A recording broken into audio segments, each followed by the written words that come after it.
Hi friends, welcome to my channel Odia favours by Madhu. आसंत आज बनवा मो स्टाइल रे कांकण भजा। मु केमती आज कांकण भजा को मसला कांकण आसतु देखा। फास्ट कौन कर चोपा छड़े कांकण को एमती काटी देछि साइज करके, ता सहित आलू, पियाज, कंचा लंका, रसुण, टमाटो एतिक आम नहीं देखो। कांकण को भल भाव सरू सरू करके काटी देछि। एई भली भाबे एते मोटा नहीं एते पतला नहीं, एई भली भाबे आम काटिकी या धोईकी रखी देजे। बढ़िया से काटिकी पूरा चोपा छुड़ेकी आपको रखीदे। एवं आम कढ़ई को गैस पर बसैबा।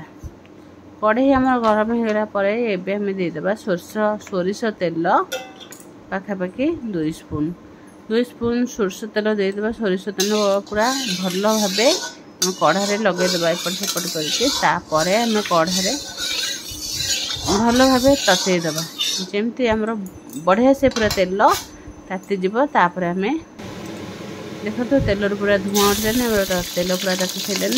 एबे तेल आम गरम होगा पर एबे देदेबा आम कंचा लंका 7-8टा कंचा लंका देदेले।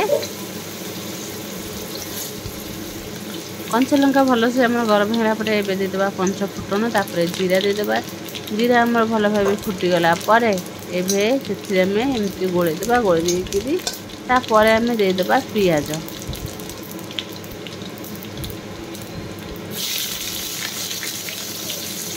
पियाज आम 2टा काटी ये भाव गोल गोल करके पियाज आम 2टा काटी। पियाज को एमती तेल टे भाजा।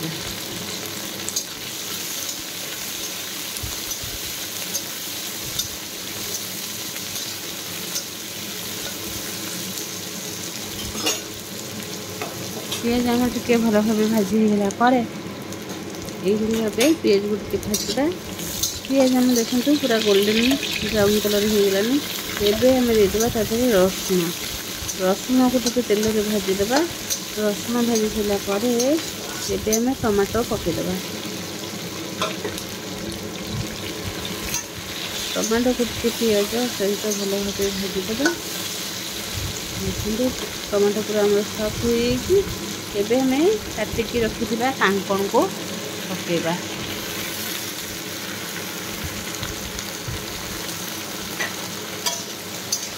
कांकण को भल भाव पकईकि टे गोलेदेबा। गोले दे सारा पर आलू पकेबा।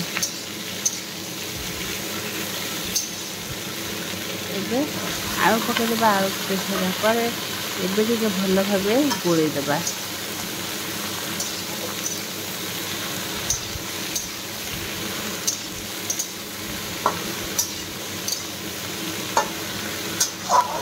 आलू पकईकि भल भाव गोलेदेबा। गोले देकी एबे कौन करबा तादरे हम हल्दी पाउडर पकईदेबा। एबे हल्दी पाउडर पकईदेबा। हल्दी पाउडर देदेबा स्वाद अनुसार लुण। स्वाद अनुसार लुण दे सारा पर एबे टिके रेड चिली पाउडर, धनिया पाउडर टिके गरम मसला देकी एबे टिके भल भावे आम कौन करबा आपको गोलेदेबा।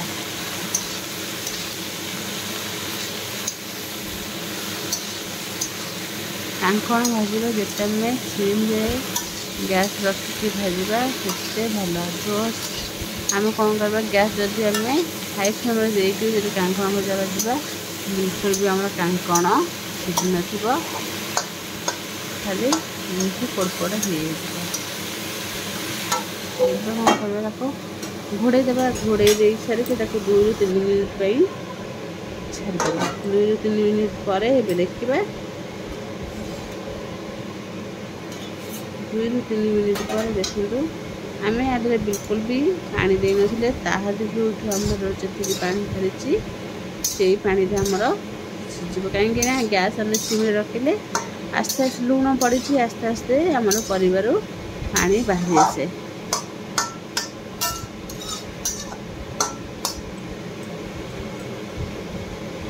एबे कौन देखो आलू भी कांकण भी बढ़िया से सीझीगलानी।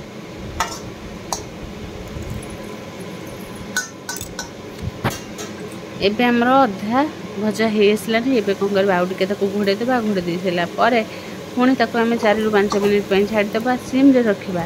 हाई फ्लेम बिल्कुल भी दबानी। सिम रे रखिकी आपको भाजवा। देखो ये आमर भजा पूरा बढ़िया से हो बिल्कुल भी आमर भजा कढ़ई बिल्कुल भी लगुनि पूरा भजा बढ़िया से पूरा एमती भजा भाजो पूरा क्रिस्पी लगे कहीं आम कंचा लंका टमाटो रसुण पड़ी खाइबा को बहुत बढ़िया लगे आर फ्लेवर भी बहुत बढ़िया आसो पार्टी को एमती आम एपट सेपट करदे एपट सेपट करके एबे हमर देखो पाखापाखि भजा हो भजा देखो बहुत पूरा कड़कड़िया आ क्रिस्पी हो भजा देखो ये भाव भजा आम पूरा हो लास्ट को जदि आम धनिया पत्र थी काटिक धनिया पत्र पकई पारे